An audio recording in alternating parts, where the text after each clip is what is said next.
Assalamualaikum warahmatullahi wabarakatuh.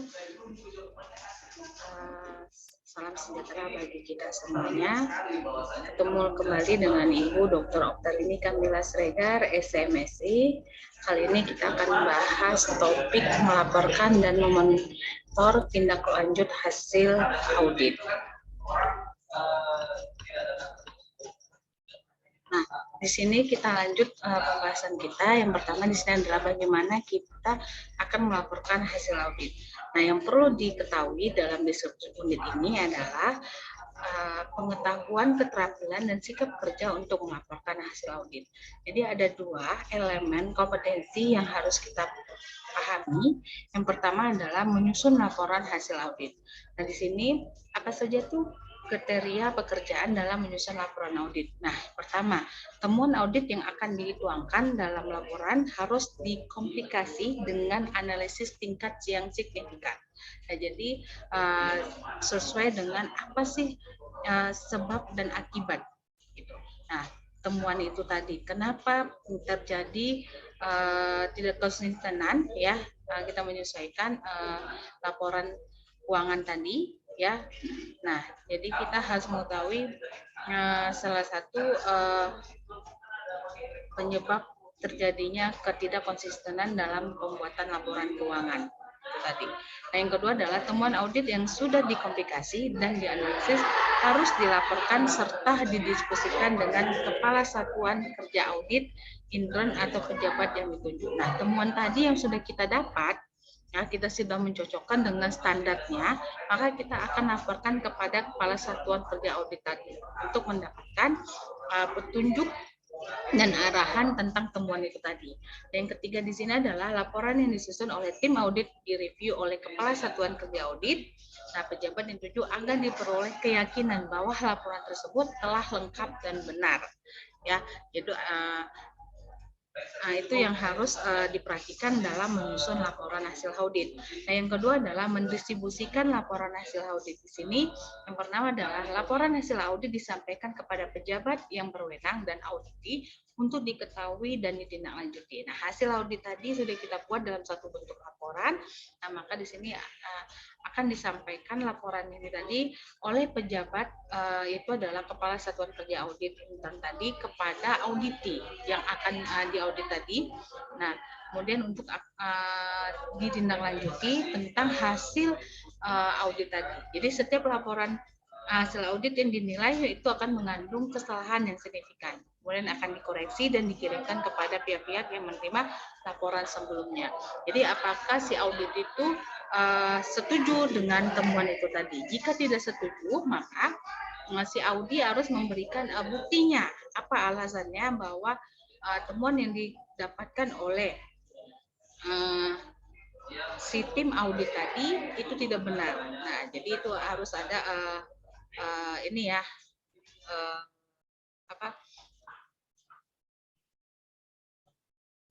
feedback antara si pengaudit dengan si auditi, ya, si auditor dengan si auditi. Nah, batasan variabel yang dilakukan dalam kegiatan audit interbank di sini adalah pada laporan hasil audit itu bank mengacu pada itu tidak terbatas pada baik standarnya itu adalah peraturan Bank Indonesia yang masih berlaku, profesional practice framework interauditor dan peraturan lain yang berkaitan dengan audit interbank. Nah, standar laporan di sini sekurang-kurangnya adalah memenuhi standar laporan tertulis dan memuat hasil audit sesuai dengan ruang lingkup penugasan. Nah, jadi laporan itu harus berfungsi sebagai dokumen formal yang mencerminkan tanggung jawab auditor, intern, dan auditi atas kegiatan yang dilakukan. Nah, jadi laporan itu diuraikan secara singkat dan mudah dipahami. Nah, apa aja lagi, laporan itu harus membuat beberapa hal pokok yang dianggap penting. Dalam hal ini sini perlu dilakukan perbaikan oleh auditi. Nah, selanjutnya adalah laporan itu didukung oleh kertas kerja yang memadai dan dapat dipertanggungjawabkan. Nah, laporan yang objektif itu berdasarkan fakta serta tidak memihak kepentingan tertentu. Jadi harus memang benar kenyataan terjadi temuan, ya, tidak sesuai dengan standar yang dalam audit ya laporan keuangan tadi. Dikatakan bahwa laporan keuangan itu berkualitas atau tidak. Nah, laporan itu harus konstruktif dan dapat memberikan saran perbaikan atau arahan bagi auditi untuk dapat melakukan perbaikan. Selanjutnya sini laporan harus ditandatangani oleh auditor intern dan kepala satuan kerja audit intern sebagai pencermin tanggung jawab atas kebenaran isi dari laporan. Nah, selanjutnya laporan harus dibuat dan disampaikan tepat waktu dalam batas waktu yang masih relevan dengan materi laporan. Materi laporan dituangkan secara sistematik, minimal membuat objek audit, periode audit, temuan audit, kesimpulan dan rekomendasi serta tanggapan audit. Nah, materi dalam laporan di sini itu harus jelas dan lengkap. Nah, agar memperoleh laporan informatif dan efektif, materi laporan minimal itu meliputi yang pertama adalah isinya, tujuan, luas, dan pendekatan audit. Nah, di sini tujuannya adalah agar si pembaca laporan sejak awal mengetahui tujuan dan pendekatan audit sehingga dapat memahami dengan baik materi yang ditemukan dalam laporan. Yang kedua adalah temuan audit. Nah, untuk temuan audit di sini, laporan itu harus memuat secara jelas mengenai fakta, keadaan yang seharusnya, serta dampak dan penyebab terjadinya penyimpangan. Jadi temuan audit juga dianggap sebagai penting dan itu harus dilaporkan ya kepada ketua tim audit, yaitu kepada kepala satuan kerja audit intern tanpa menunggu selesainya audit. Nah, yang ketiga, isi laporan tadi adalah kesimpulan auditor intern atas hasil audit. Nah, auditor intern ini harus memberikan kesimpulan atas temuannya itu baik berupa keberhasilan maupun penyimpangan sesuai dengan lingkup auditnya. Nah, yang keempat adalah pernyataan auditor intern bahwa audit telah dilakukan sesuai dengan SPFAIB.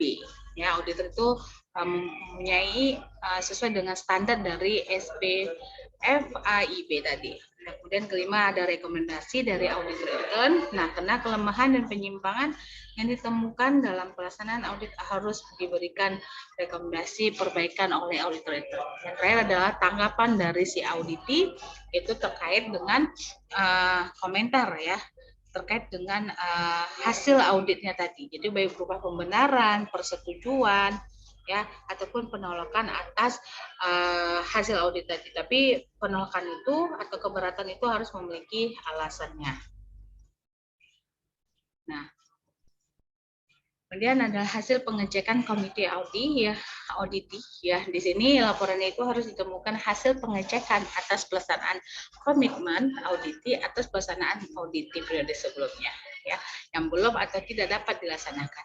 Nah, kemudian jenis-jenis laporan di sini adalah laporan formal ya, yang secara struktur laporan informal meliputi surat atau memorandum, kemudian adalah perkembangan membuat pernyataan singkat mengenai kondisi yang perlu yang memerlukan perhatian segera, kemudian laporan secara lisan terdiri dari presentasi formal dengan audio visual maupun komentar informal. Kemudian laporan menyeluruh menyatakan kesimpulan atau pendapat, kemudian laporan kekurangan hanya mengomentari masalah yang memerlukan tindakan. Kemudian adanya yang ketujuh adalah laporan keuangan meliputi laporan posisi keuangan, hasil operasi, dan sebagainya. Dan kedelapan, laporan operasional membahas kecukupan dan efektivitas dari proses manajemen risiko dan pengendalian sehubungan dengan efektivitas dan efisiensi operasi serta seberapa jauh hasil konsisten dengan tujuan dan sasaran yang telah ditetapkan.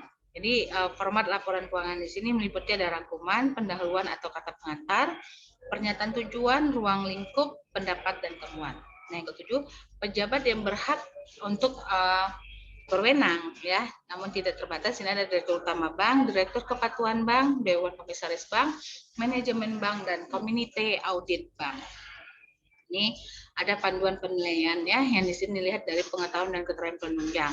Baik dilihat dari pengetahuan dasar, kemudian keterampilan dasar, sikap kerja. Nah, yang kedua pada konteks penilaian, di sini secara praktek dan metode lainnya. Kemudian ada aspek penting penilaian dinilai pada kemampuan membuat laporan secara singkat, mudah dipahami dan dapat dipertanggungjawabkan. Dan keempat ada kaitan dengan unit-unit lain. Jadi berhubungan dengan merencanakan audit tahunan, penugasan audit, melaksanakan penugasan audit, kemudian mensupervisi penugasan audit, memantau tindak lanjut hasil audit, dan bekerja sama dengan rekan kerja auditi dan pihak lain. Dan terakhir adalah merancang dan mengembangkan dokumen laporan dan lembar kerja pada komputer. Nah, di sini kompetensinya ya sesuai itu di sini ada 7. Pertama adalah mengumpulkan, mengorganisasi dan menganalisis informasi, menginformasikan ide dan informasi, merencanakan dan mengordinasi aktivitas-aktivitas, bekerja dengan orang lain dan kelompok, menggunakan ide dan teknik matematika, memecahkan masalah dan menggunakan teknologi. Nah, selanjutnya terakhir adalah memantau tindak lanjut hasil audit. Nah, deskripsi di sini yang perlu diketahui adalah tentang pengetahuan, keterampilan, dan sikap kerja dalam memantau tindak lanjut hasil audit. Jadi ada 2 elemen kompetensi pada kegiatan memantau tindak lanjut hasil audit. Yang pertama adalah mengevaluasi dan menganalisis pelaksanaan tindak lanjut.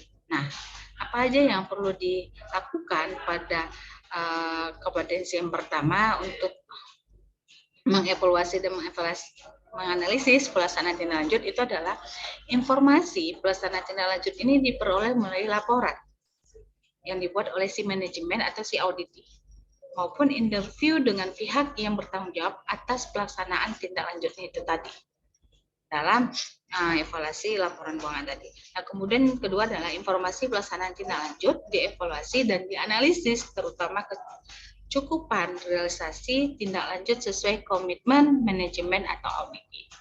Yang ketiga adalah hambatan-hambatan dan sebab-sebab tidak terlaksananya tindak lanjut diidentifikasi dan dikomunikasikan untuk memperoleh solusi perbaikan dan penyusunan rencana tindak lanjut. Yang keempat, kita akan membuat laporan realisasi tindak lanjut yang dibuat manajemen atau auditi diyakinkan sesuai dengan prosedur pemantauan. Nah, yang kedua adalah melaporkan hasil pemantauan tindak lanjut. Nah, di sini adapun yang harus kita lakukan adalah hasil evaluasi tadi ya, dan analisa yang dilaporkan tadi secara tertulis kepada pejabat yang berwenang, kemudian hal yang signifikan diungkapkan dalam ringkasan eksekutif tadi. Nah, jadi pada pemantauan tindak lanjut hasil audit interbank ini mengacu pada peraturan Bank Indonesia Professional Practice Framework Internal Auditor dan peraturan lain yang terkait yang pada audit interbank tadi. Nah, jadi tujuan aktivitas dalam memantau tindak lanjut hasil audit ini adalah langkah penting dalam mempunyai peran mendukung efektivitas dan efisiensi hasil audit yang dilakukan, dan kemudian juga manajemen di sini akan menyadari adanya masalah sebagai dampak penyimpangan yang telah dituangkan dalam laporan hasil audit, baik itu dalam bentuk temuan dan rekomendasi. Jadi informasi-informasi yang dapat diperoleh di sini itu berupa laporan realisasi pelaksanaan tindak lanjut atas rekomendasi audit intern yang komitmen ya. Kemudian yang kedua ada informasi mencakup tentang pemenuhan batas waktu dalam mengaudit, tindak lanjut perbaikannya, aspek yang harus ditindaklanjuti, dan dampak realisasi tindak lanjut yang belum dilakukan atau tidak sesuai dengan jadi penyebab tidak sesuai ya.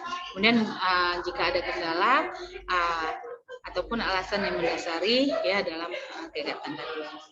Nah, untuk analisis di sini adalah direalisasikan tindak lanjut perbaikan, yaitu yang pertama adalah tingkat signifikan dari laporan hasil audit tadi. Nah, temuan dan rekomendasinya.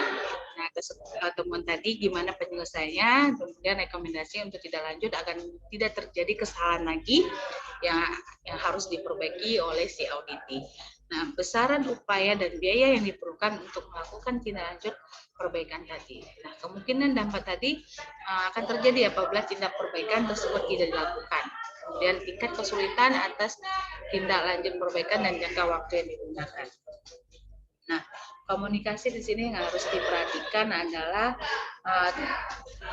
pada hasil analisa ini tidak dipenuhinya komitmen manajemen atau auditi dalam bentuk realisasi tindak lanjut ini, maka harus dikomunikasikan dengan pihak manajemen dan auditi. Jadi tujuan dari komunikasi ini adalah mencari solusi pelaksanaan tindak lanjut perbaikan atas masalah tersebut.